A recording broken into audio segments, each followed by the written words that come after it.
Hello, everybody. Welcome back to the World Series of Board Gaming's Designer Series, hosted on the Dice Tower. My name is Chris George, And I'm Brian Muller. or as our friends like to call us, Krampus Chris. And Santa Brian. Yes, that is the dumb joke that we'll be doing for each one of our Designer Series. And no, you can't stop us.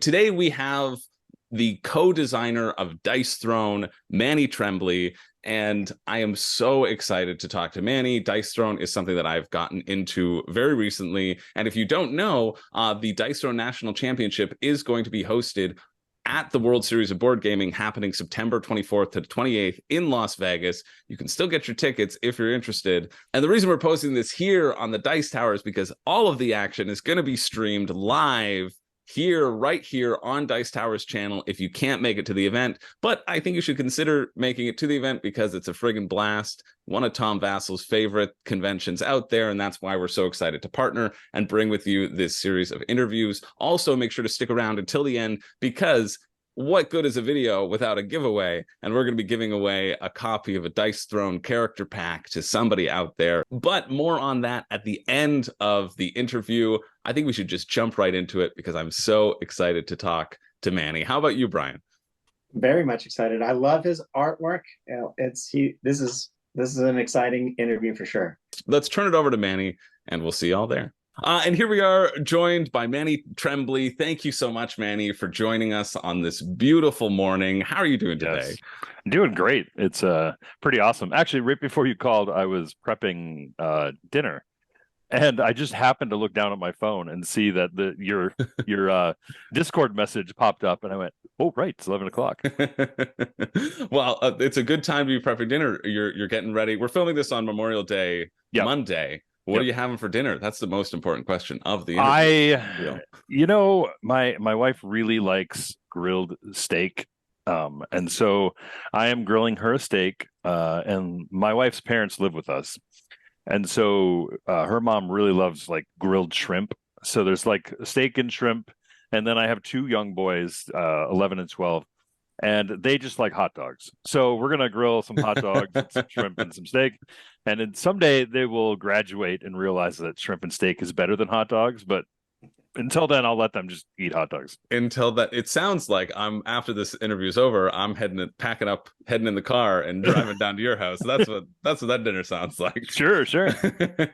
But so this is our sort of designer interview series where we talk about the design process. We want to get a little bit more insight into the industry and people who are interested in peeking behind the curtain. And so what I always like to start with is the question of how did you get into design, right? Like how did you get hit with that design bug, and maybe walk us through your journey, because I know you also started out as an artist, and I'd love to talk to you a little bit about that as well. But what was your sort of journey into getting into the board game design process, and how has that sort of been?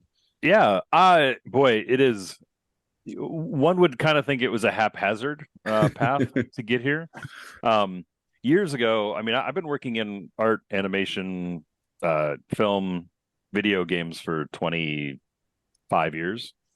Wow. And so when I first started, I was a 3D artist, working on doing commercials and, medical animation work. And cool. And then I went to go work at a company called Cyan Worlds, who made the Myst and Riven games, if you know those. Oh, yeah. So Myst? I worked. Wow. Yes. So I did not work on Myst. Just to be super clear, I'm not like creator of Myst. That's Rand and Robin Miller. Honestly, I'm going to think of you as the creator of Myst. No, yes, please don't do that. That would be the wrong message to convey in an interview. But I was fortunate enough to go work there in Spokane, Washington, and part of my job was 3D art, but also to help craft new games. So we tried to break away. At the time, they're trying to make new things that were not Myst and Riven. Mm-hmm. And so when I look back, I see that beginning moment, and cool. I'm like, okay, that was kind of the beginning of trying to tell stories in a game, creating rules, creating ideas. Unfortunately, at the time, they laid everyone off about a year and a half into my job there.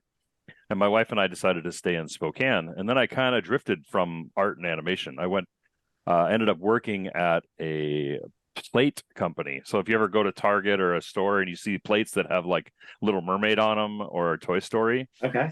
that was graphic design. I did that work. So Oh, I was cool. making kids plates, cups, bowls, etc., stuff like that. But while I was there, I have a long passion relationship with comic books. I love comic books. And so I wanted to be a comic book artist. So while I was working there, I was self-publishing my own books, Oh, nice. using Kickstarter for that. And then previous to that, I had worked with Image Comics as well. But Okay. so while I was there, I worked at that company. Eventually, my friend and Dice Throne co-creator Nate Chatelier, he kind of like inched me or suggested I come work at the company he worked at, which was an app development company in Spokane. So I interviewed, I was able to get a job there, which is super cool. And so I got to work on like the Finding Dory app and Teenage Mutant Ninja Turtles app and a bunch of Lion King app and some different stuff. And while there, Nate and I started building our own app. At the time, it was called Dice Forge, and it was meant to be like almost like a adventure game where you're rolling 5 dice to try to, fight bad guys, and you had a Yahtzee mechanic. And Nate he was the brainchild of this original version of this game. And at the time, I was predominantly a game designer, illustrator, artist, and graphic designer. And so I started helping him with it. And then in the summer of 2016, we were like, okay, we should really get serious about this. So we started trying to really push and make a prototype. He had some contacts and friends who worked at Valve over in the west side of Washington. Cool. And so he went over and he kind of pitched the game and talked with them about it. But before they even really looked at it, if I remember my story correctly, they were like, well, how much marketing money do you have? And he was like, not very much. And he told the story about how, like, just imagine you're standing on the beach and you pick up a pebble and throw it as far as you can out into the ocean. And now tell people to go find that rock. He's like, that's what it's like to make an app in the App Store. It's so crowded and it's so full that unless you have a way to direct people to your game, you're going to have a hard time. Right. So that was August 2016. Nate and I got laid off from our job together in the same week. And so we were like, we were kind of dejected by that information. And I remember we were in his kitchen and we kind of had this discussion of like, why not just make a board game? And so, like, we had that moment. And then 2 days later, Nate had made the first, just printer paper prototype of Dice Throne. And so we played it in his kitchen and we were like, this is really cool. This is like all the aspects of Magic that he loves and all the aspects of like tabletop war game that I love. And so that began Dice Throne, was August of 16. And we co-designed the characters together. Nate is really I would say he's kind of the brain behind Dice Throne. So when it comes to the math and it comes to the mechanics and making sure the machine runs really tight, that's Nate. And then my role was almost more of was visual, like all the art design. But then we would have discussions on design, and he would say, this feels really good. And I would say, it doesn't feel good. The game doesn't feel good right now. And so we kind of jokingly would say, like, I was the heart of Dice Throne. And so because all my feedback was all like, well, I don't like how that feels. Right. And then we'd get into fun debates over like, well, explain why. And I'm like, I can't. I don't know exactly why it doesn't feel right. And then we would try to play test and iron out. And we came to this really interesting realization that there's mathematical balance and then there's the feeling of balance. And the feeling of balance, while not more important, sometimes that's the psychological feeling that a game allows me the time to come back, or that I feel like I have strategy, or that I have the ability to master a game, or that I lost because of my play, right? Yeah. And sometimes the math beats you. Sometimes you win with math, sometimes you lose with math. But when you couple the tight design of Dice Throne's math and the mechanics with the fact that Dice Throne always gives you a feeling of engagement and involvement. And I think those two things together married really well. And I think we kind of view it as like a happy accident as we look back over it, because it really, without a strong series of instances, we would not have created Dice Throne.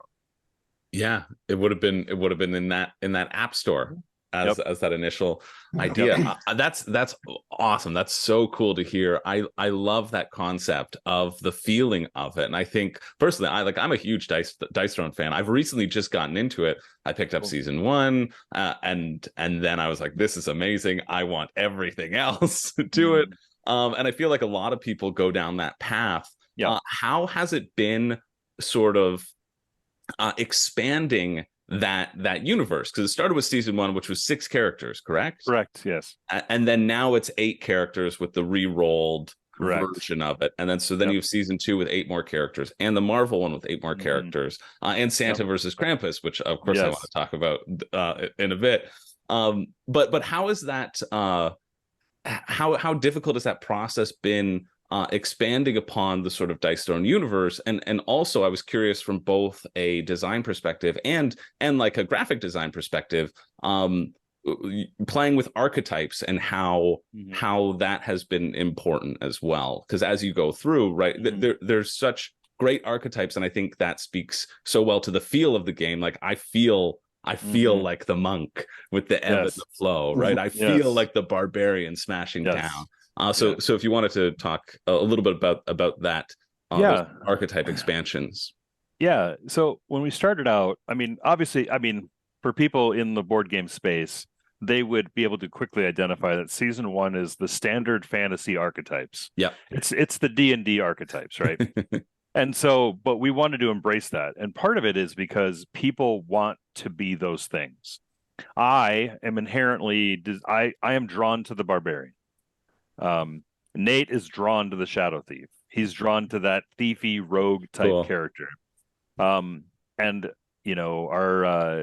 our COO Aaron, he helped co-create the Cursed Pirate, and so he's drawn to that character. Cool. And so we wanted, and that's partly why they're not named. So when you look at season 1, 2, there's no like, it's Bob the Barbarian, right?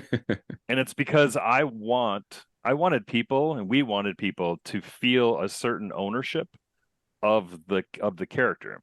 And they're like, I'm the monk, I'm the paladin, I'm the pyro, right?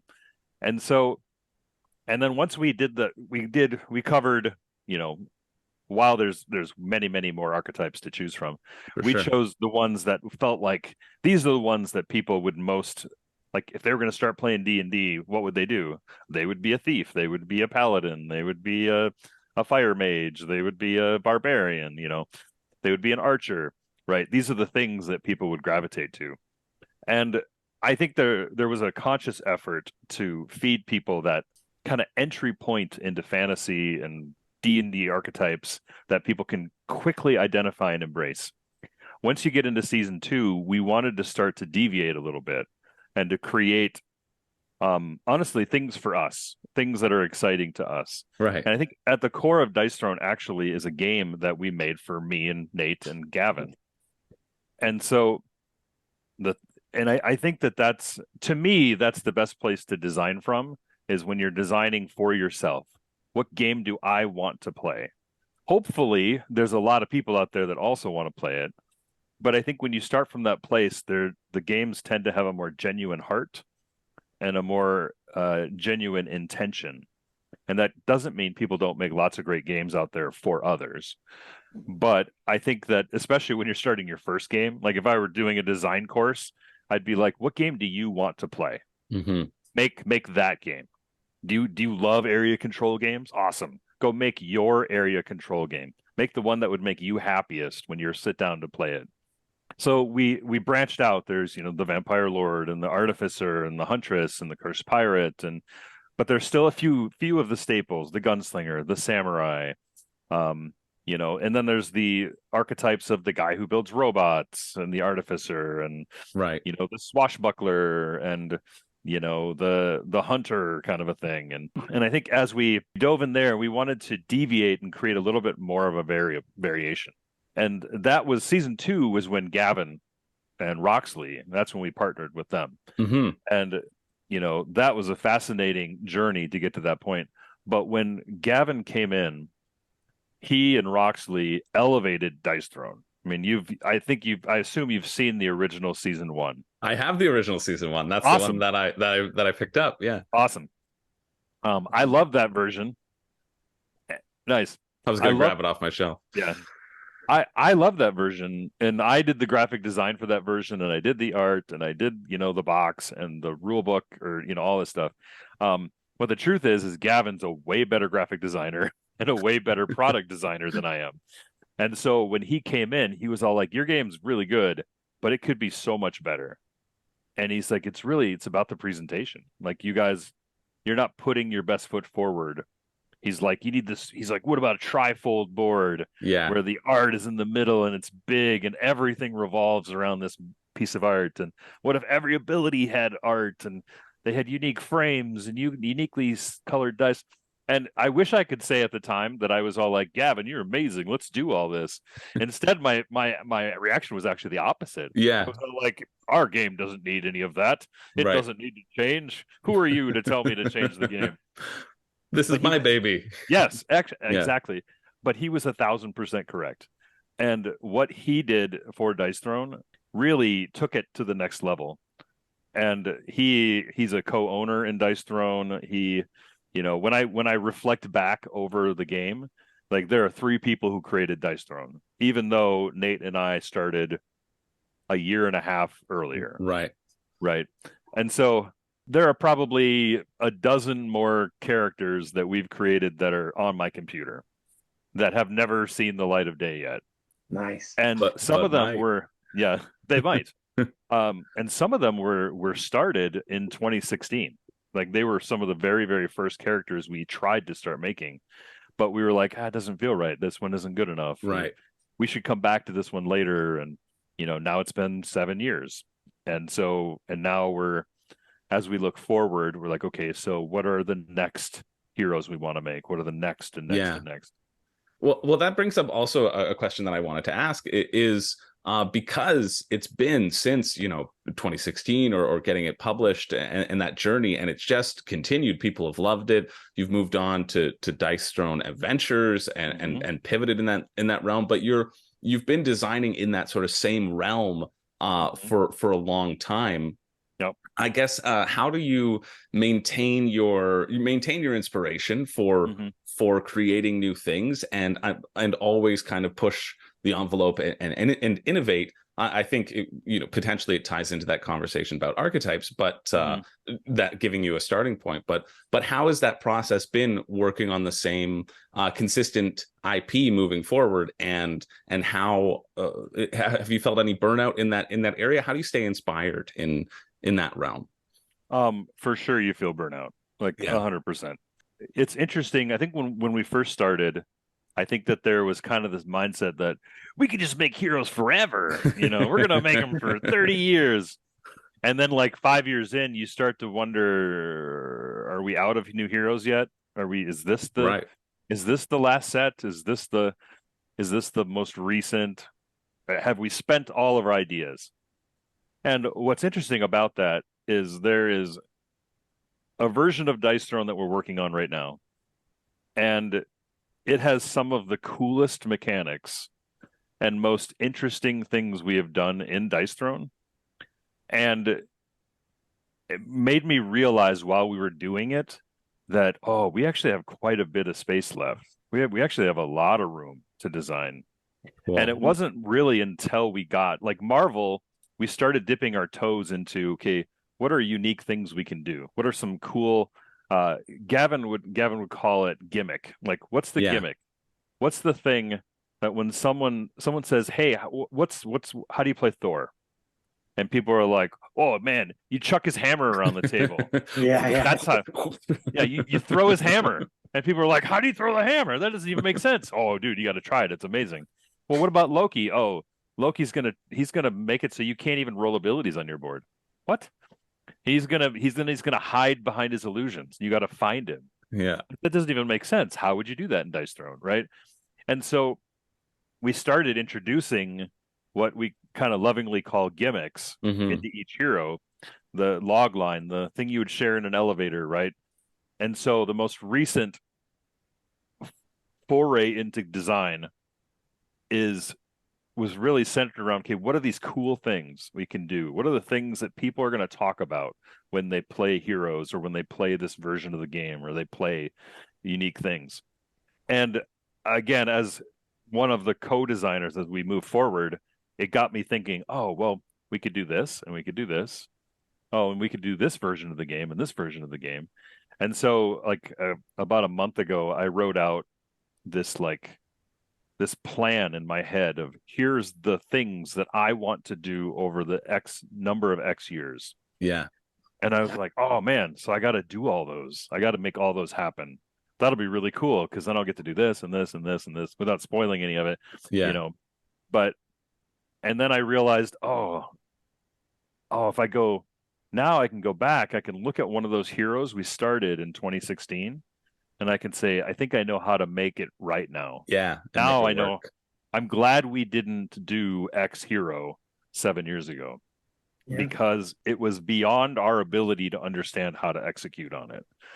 And I think that's probably been the coolest part of the design is realizing we actually have a lot of design space left. Yeah. And that part's exciting. But as anyone who's ever created anything, let's say you are making a massive event where you have lots of people coming together to play games, right? Just off the top of your head, that just seems like of my head. Seems like a pretty good idea. Yeah. Seems like that would be a lot of fun. Maybe you did it in Vegas. I don't know. Yeah, keep talking. But that's a marathon, right? Running that event, especially from the creation to your first year doing it. I don't even know how long that took for you guys to get to that point. But then every year after is a new race. It's a new marathon, new opportunities to burn out in the process, new opportunities to get excited. And add new things, And add new things to up your game, to make it better, to invest in it for people when they're coming. And I think the creative, my son and I were recently, he wanted to make his own heroes for Dice Throne. And so I'm like, awesome, man, go for it. Make your own heroes. And so he started down the path. And then he got to the point where he went and play tested it for the first time. And we play tested his hero. And I was like, it's fun, but it doesn't work. And because it doesn't work, you have to decide, do you want to go through the headache and all of the hurdles? Because now the work begins. Yeah. Creating the design is really the easy part. The work starts now. Now we're going to spend 6 months.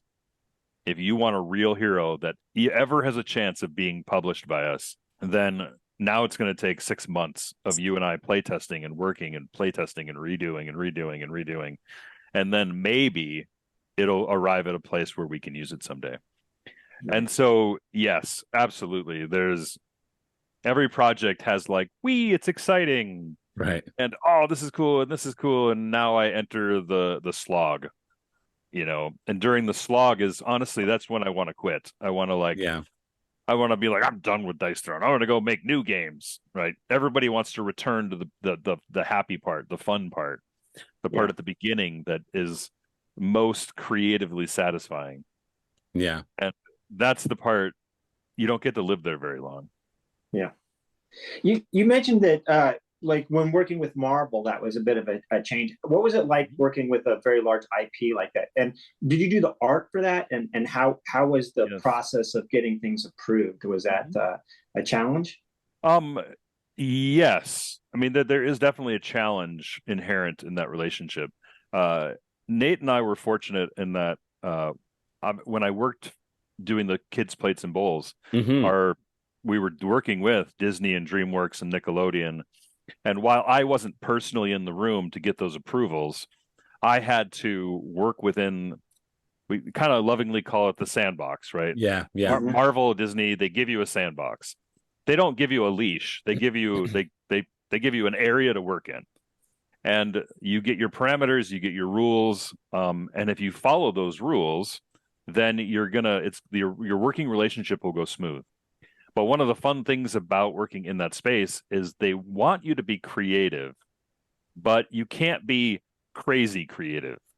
You can't be like, oh man, it's going to be amazing. I'm going to have Captain America and he's going to have rollerblades and he's going to, be wearing short shorts and I'm going to give him a fedora, right? Well, no, you can't do that. Even That's if you the wanted hidden to do character. Yeah. Yes, yes.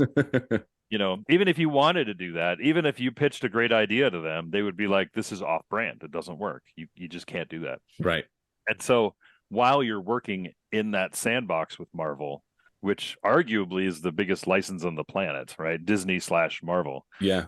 And so when you're working with them, they are a client. Even though it's our game, they are a client. And so you're trying to make them happy while staying true to the game that you're making.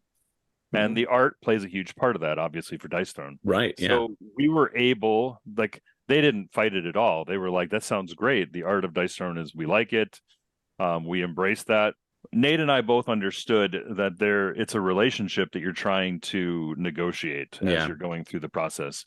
And so our points of contact are very important. So the person we were working with originally, his name was Brian, and Brian was a Dice Throne fan. And he was super knowledgeable in the lore and the world of Marvel Comics. And so he would make tons of suggestions about like, hey, what about this for the name of this ability or this status effect, or right, or what's the lineup going to be, right? They would make suggestions. They would say like, we'd be like, hey, what if we did, I'll throw out Squirrel Girl, right? Mm-hmm. Right. Well, then the discussion would become is Squirrel Girl the right character for our set of Marvel, right? And obviously we didn't put her in season 1. And so, or season 1, we didn't put her in Marvel. Yeah. But not putting her in there doesn't mean she would make a bad character. It just definitely didn't fit in that set.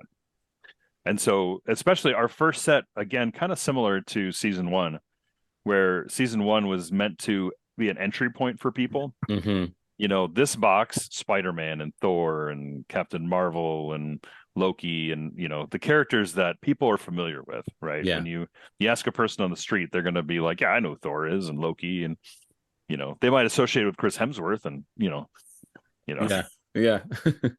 But the art actually was really streamlined. It was really easy to go through the process. I kind of got to live a 15-year-old Manny dream of like working for Marvel Comics, right? Yeah. And so that's pretty cool. That was actually pretty surreal in a way that was like I had kind of written off the idea that would ever happen in my life. Right. I'm 47, so we're talking a number of years ago when little Manny was all like, it'd be awesome to draw Marvel Comics, And so now here I am later in life actually drawing Marvel characters for a game, which was pretty cool. Yeah, that's so cool. That's so freaking cool. In terms of just continuing on that Marvel idea, did they approach you? Did you approach them? Do you have any insights that you can share about that, how that sort of business relationship worked? Because I feel like, I don't know, it is such a huge IP, right? Mm-hmm. And I'm sure they're interested in gobbling up a lot of different things to expand their reach and that. But I just I wonder how that idea even came about. I guess because of the archetypes and how well the battle would work together, but the number of characters. But I mean, obviously Dice Throne adheres really well to that, we'll call it the Street Fighter model, where you have a menu of characters. Yeah.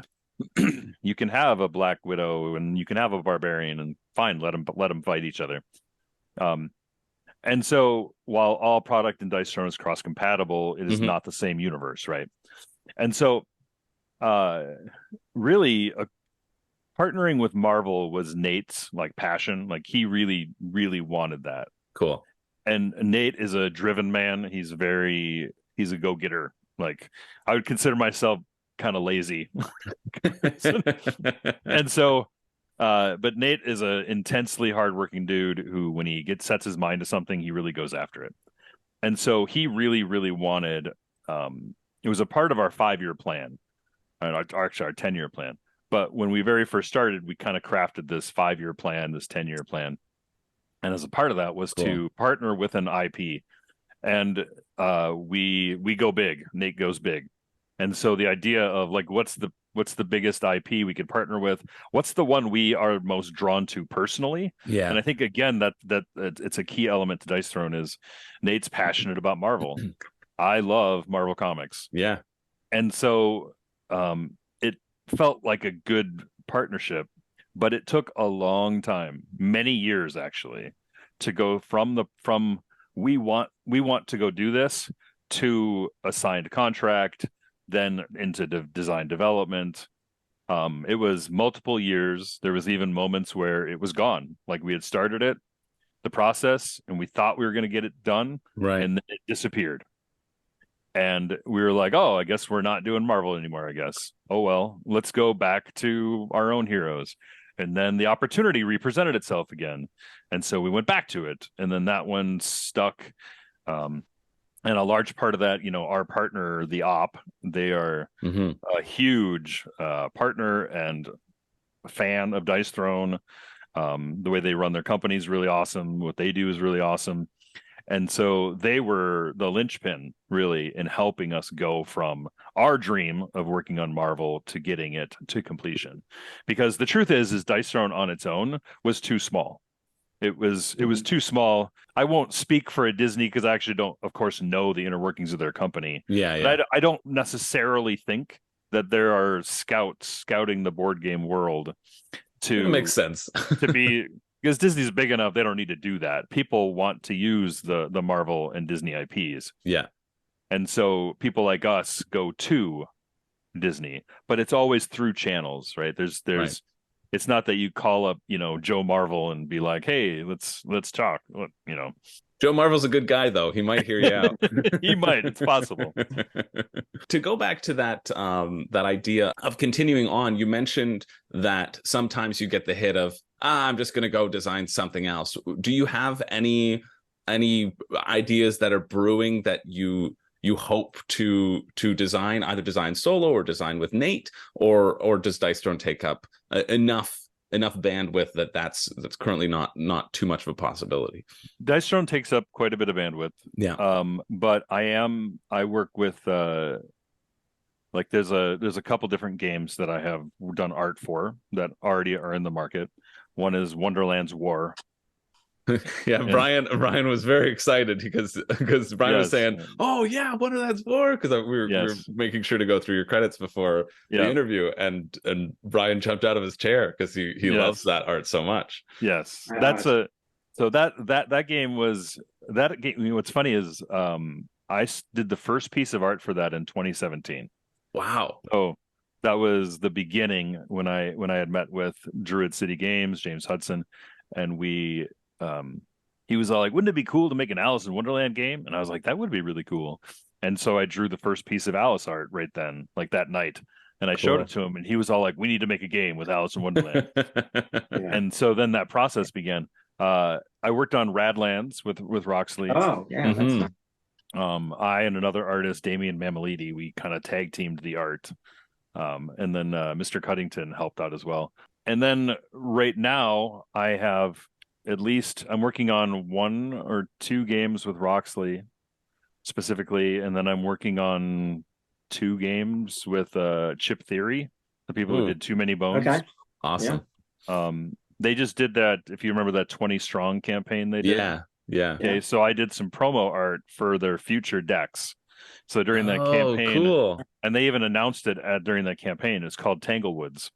Yeah. And so I'm helping to build the 20 Strong Tanglewoods game. Cool. And then not just from an art perspective, but from I helped with the initial design of the 20 Strong deck for Tanglewoods. But then they took it and are making it fit within their game system and their process.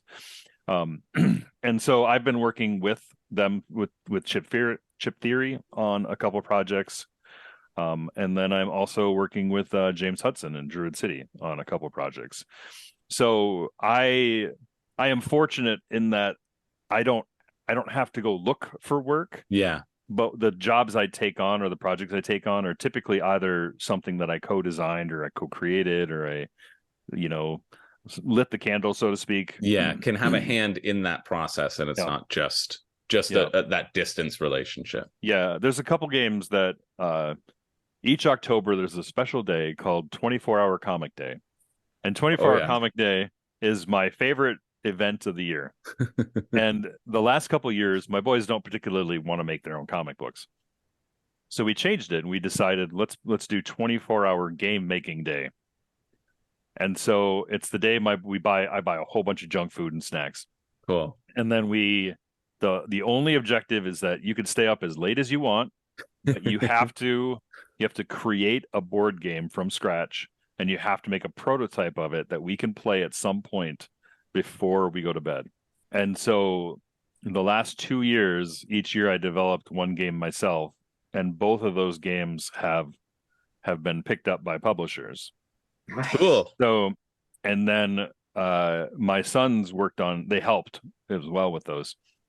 And then they've made their own games within that setting. And so those are kind of on my roster of like, it'll be fun to take my boys' games and build them into big products as well. So yes, I would say I'm probably overstuffed at the moment with work. Yeah, it sounds like you got a lot on your plate for sure. but I kind of need it. There's a, I don't know if there's like a quiet in the noise, so to speak. Yeah. Where the more that's going on and processing, the more I feel at ease with the production that I'm in. So. Right. That's cool. Yeah, just keeping busy. I know. Speaking to a few designers through the series, it's always interesting to me to see the range of how many projects do you have on the go. Is it just the one, or do you need to be dabbling in other things where that creativity can spark from? I think it's just cool hearing people's answers. Speaking of creativity, I heard that I don't have this pack because the shipping was too expensive for me to get it to Canada. And so I was like, no, I'm not going to get it. But Santa versus Krampus, I think is so funny. I think it is. Well, I know I'm going to get it. And I know it'll be like my number one holiday game to do. But I heard it started out as like, as a joke. Is that did I hear that correctly? Or yes. as like a gift to people? Yeah, it started out as a reskin of the Barbarian. So the very first, and we got a few copies printed. Well, actually, some of our people we work with, they got a copy printed and gave it to me and Nate and Gavin. And so it was just, and so then we're like, well, we should release it as a print and play for people. Right. It's literally use your Barbarian dice and his tokens and just go print your own version. Yeah. And so we were like, well, that's fun. And then what if maybe we should, evaluate expanding on that. Or initially we were like, well, we could just reskin our heroes in ways that people would think it would be fun to do. But that felt really lazy. And that didn't feel like us to reskin something. Yeah. It's not currently, at least it's not in our plans to do reskins. You're out of the app world. You're out of the computer world where you get the different skins. Yes, there's no reskinning right now. Yeah. And so we're like, well, if we're gonna make one, let's make a real hero. Let's make Santa. And then who's he gonna fight? Well, it has to be Krampus. Yeah. And it was kind of fun. The first illustrations I did of Krampus were a little dark. They were darker than what they are currently. And some of the people who looked at it, they're like, well, I don't know. He looks a little bit evil. And I'm like, you have any idea who Krampus is? He's very evil. He's like ridiculously evil. Right. I've seen the movie. Yeah, no spoilers, but he's a detestable fictional character. And so it was very interesting to go down that path and design. And it was actually very freeing to make this 2-hero box and just be like, that's all we're going to make right now. Right. And it was a fun exercise. And frankly, it was exciting because we had just come off Marvel. And so there's something very refreshing about let's create our own. Yeah. There's no meetings to get approvals, that kind of stuff. And so those kind of projects that's really nice. Yeah. Yeah, for sure. Yeah, I loved hearing that, because I was so stoked to see it come out. I was like, this is so funny. Just brilliant. So I also wanted to touch upon, we've got a few more minutes to go. I don't want to take up too much of your time, but I'm curious as to the other. We talked a little bit about the other art design projects that you've had in the can and moving forward. But the one that I have down here as your first credit was Heap, which I hadn't really even heard of until then. What were the sort of dabbling in the board game industry before you got into Dice Throne? What was that period of time like? So that was interesting. So there's a game called War Machine and Hordes. So I was introduced to that, I don't know, 15 years ago, and by my friends. So we started playing tabletop war games, and Privateer Press is the maker of War Machine. And so I would go to tournaments. I started to become a tournament organizer. I would run leagues. I would go to their yearly lock and load event they had in Bellevue. And so when I first started, I was like, I was a comic book artist. I was making, kids' plates and cups and bowls. Yeah. And I was like, oh, it'd be kind of fun. I wonder if I could go to work for a company like that. And so when I kind of reached out and applied for like a graphic design job at one point for their company, and it didn't go through, and but then I showed my portfolio at the time, and they were like, well, that's kind of cool, maybe do you want to do some freelance? And so I started designing some of their miniatures. So I started doing concept art for miniatures for their game, and I did a handful. I think I did 6 or 8 total designs for different miniatures, and my work tends to have a cartoonier feel, and they were looking to make this they're like not a kids game, but a younger audience game, and with their bodgers, their little goblin characters. Yeah. And so they had asked me, hey, do you want to do art for this this game called Heap? And then they also did the Zombies Keep Out. Yeah, I saw that on the credits as well. Yep. So that one as well. I don't think either one sold, very well at all. Right. But it was kind of fun, and the process was interesting. And at the time, I did freelance work occasionally, illustrations, comic book art, that kind of stuff. So it wasn't that different. Right. But now, years later, I look back on it and I realize, oh, okay, so here's how I could have done that differently if I, as a contractor, right, and trying to understand how to work with clients better at the time. But I mean, I think we had a good working relationship at the time, but I just wasn't a fit for their art style, right, for War Machine and Hordes. And again, at the time I was like, what? I'm a grid artist. You guys should hire me. But I can realize now as I look at it that, oh yeah, my cartoonier nature doesn't gel as well with that kind of high fantasy art. Right. But yeah, it was really cool. I enjoyed working with them. Cool. I still love that game. I don't get to play it really much anymore, but yeah. Right. And then just talking about tournaments, I mean, we'd be remiss to not say that the Dice Throne National Tournament is taking place inside World Series of Board Gaming. It is this year, which is very exciting. Yes. But how is that tournament structure been? Since you enjoying competing in tournaments in the past, like, did you ever envision that it would get to the extent where people would participate in the tournaments, bringing their own characters and facing off against each other? What's that sort of been like? I think every person who designs a game has the grandiose belief that maybe our game will be big and people will want to play it, and they'll want to maybe they'll want to play it in events, or right, and we're living that dream, right? Dice Throne is growing. It's growing naturally, organically. Yeah. There are a ton, I'm looking on Discord right now, and like the Dice Throne official, and there's guys posting the World Series. What do they call it? The World Series of let's see, community, the Master Series. There's currently a Master Series going on YouTube Of Dice Throne? Of Dice Throne, and Cool. there are a handful of these tournament series that go on throughout the year, and they do them all through webcam, or tabletop simulator. Cool.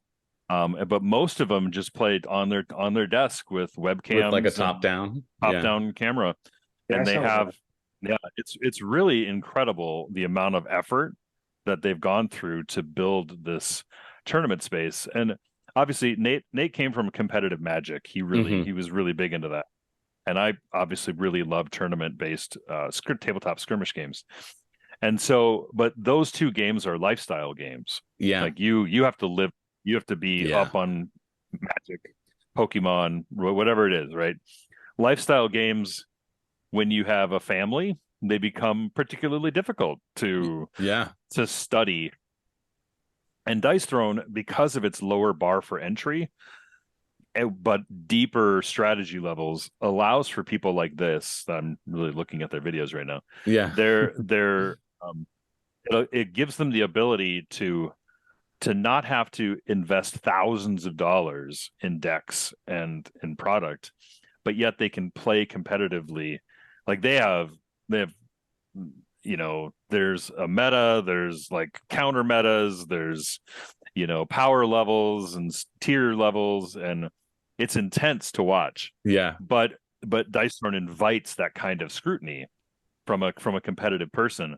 But it also, like, my mom's coming over today, but my mom will play Dice Throne. And she really, really enjoys it. She doesn't just play it out of, sympathy for her boy.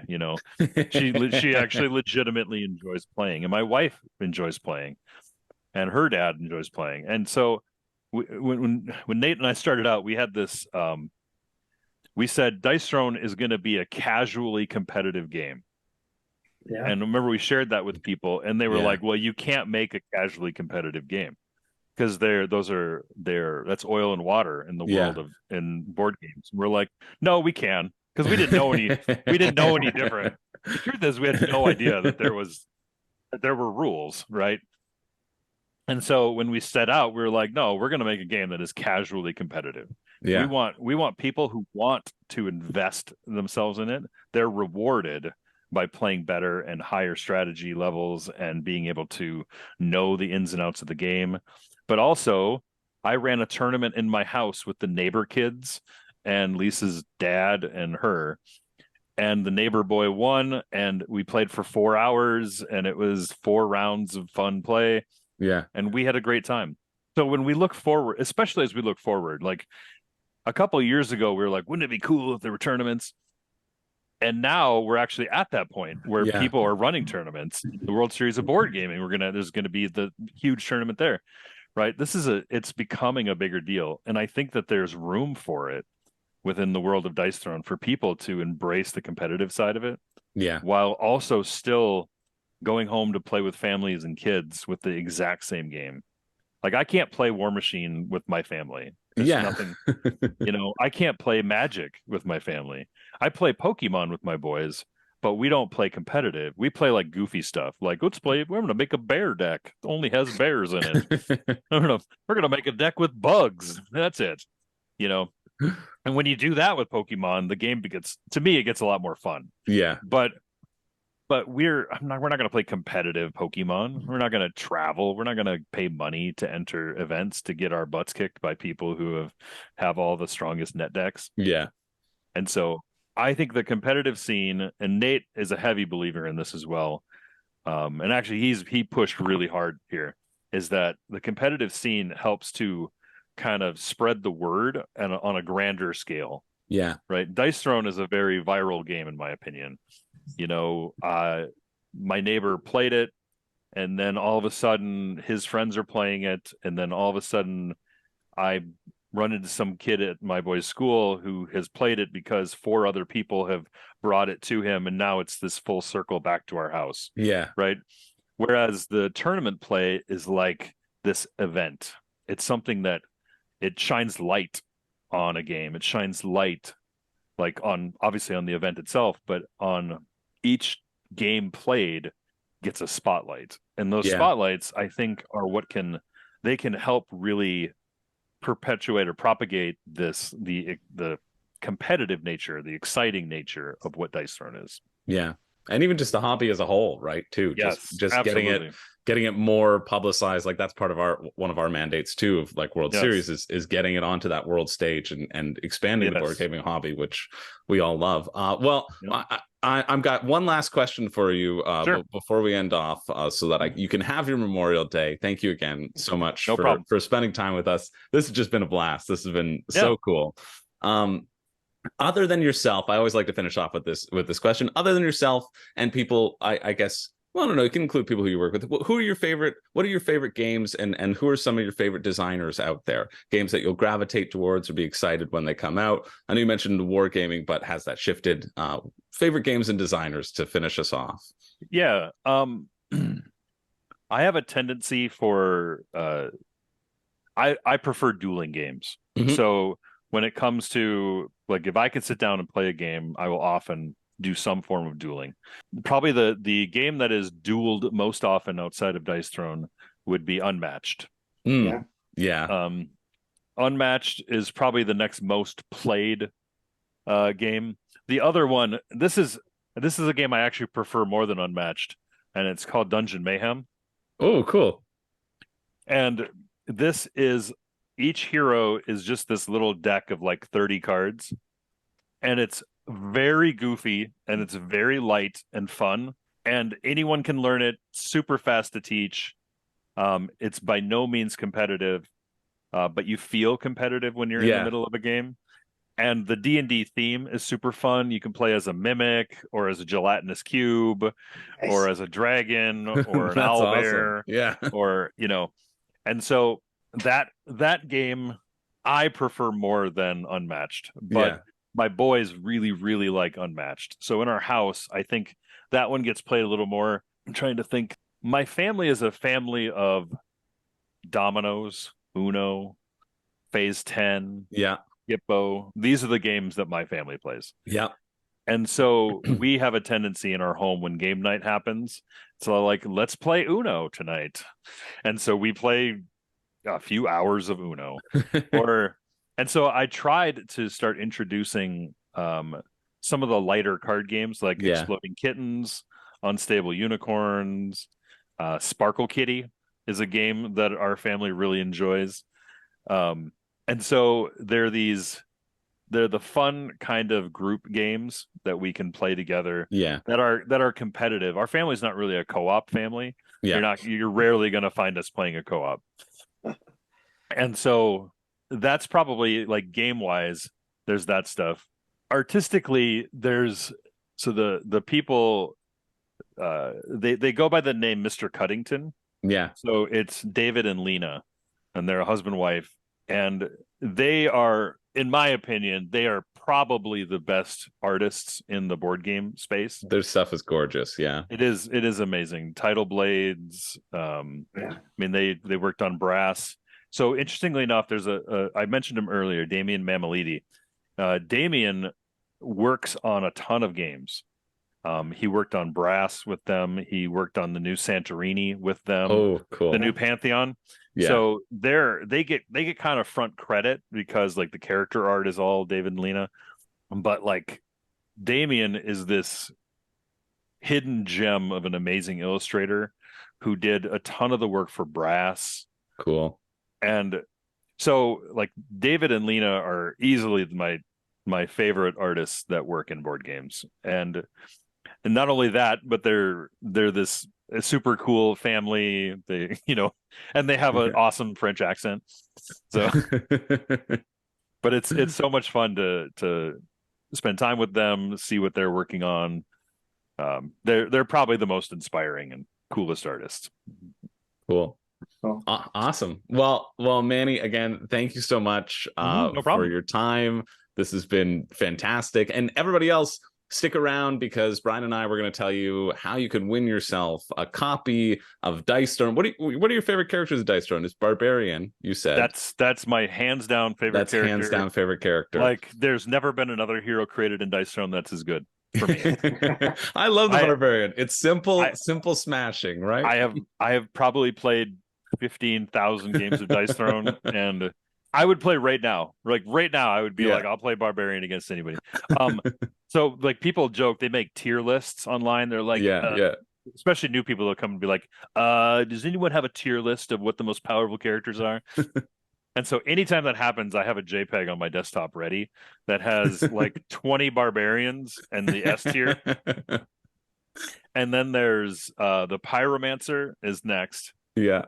in the A tier, along with Scarlet Witch. So those are my three favorite characters. Nice. There is a character on my desktop that I hope to make someday that might be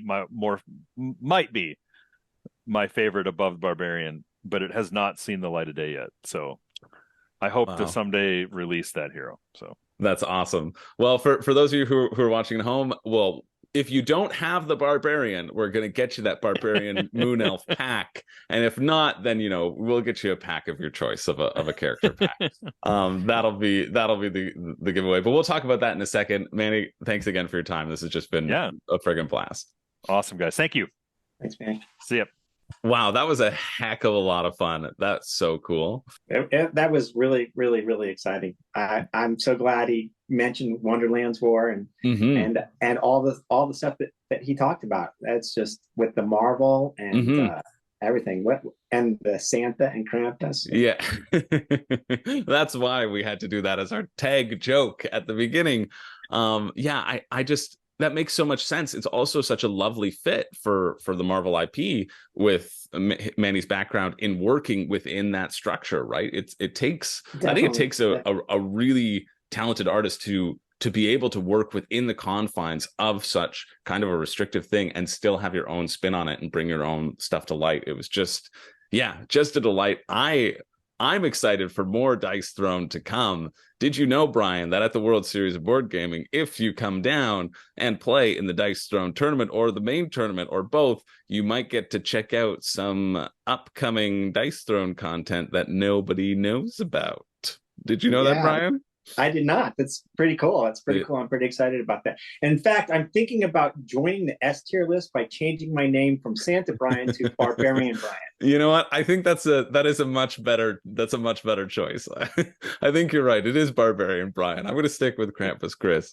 But for those of you who want to win a copy of Dice Throne or a character pack, all you have to do is comment down below, and we are going to pick one random commenter. We're going to announce it over on the World Series of Board Gaming's YouTube channel during our newsletter updates that is upcoming. It usually happens in the middle of the month. You have 2 weeks from now when you're watching this to drop your comment down below, and then we will announce the winner over there. It's always best to announce the winner in a video format because YouTube sometimes they like to get into the comments, the spam bots, and we want to make sure everybody's taken care of. So until you hear it from me doing the newsletter recap, you haven't won. But all you need to do is drop a comment down below, and the prerequisite is that you have to include what your favorite Dice Throne character is, or what you think your favorite Dice Throne character might be, what pack you're hoping to win. My favorite character is the monk. I love the flow, the give and take. But it's pretty close with Loki and Thor as well. Loki, I love the trickery, and Thor with the hammer. When he mentioned both of those, I was fanboying as well. Yeah. So that's how you enter the giveaway. All it takes is a comment down below, and stay tuned to the World Series of Board Gaming's newsletter update to see if you have won. All contest rules are linked down below as well if you want to read the legalities of it. But just drop a comment, and we look forward to getting you a copy of Dice Throne. And who knows, maybe you can take those characters with you to play in the Dice Throne National Championship happening at the World Series of Board Gaming, September 24th to the 28th. Get your tickets or tune in to Dice Tower for all of your streaming needs. Other than that, I think that's it, Brian? That sounds good. We'll see you in another one of these interviews. Thank you so much for watching. Once again, my name's Chris George, or Krampus Chris. Barbarian Brian, and we'll see you in the next one. Or as we say in the World Series of Board Gaming, get in the game.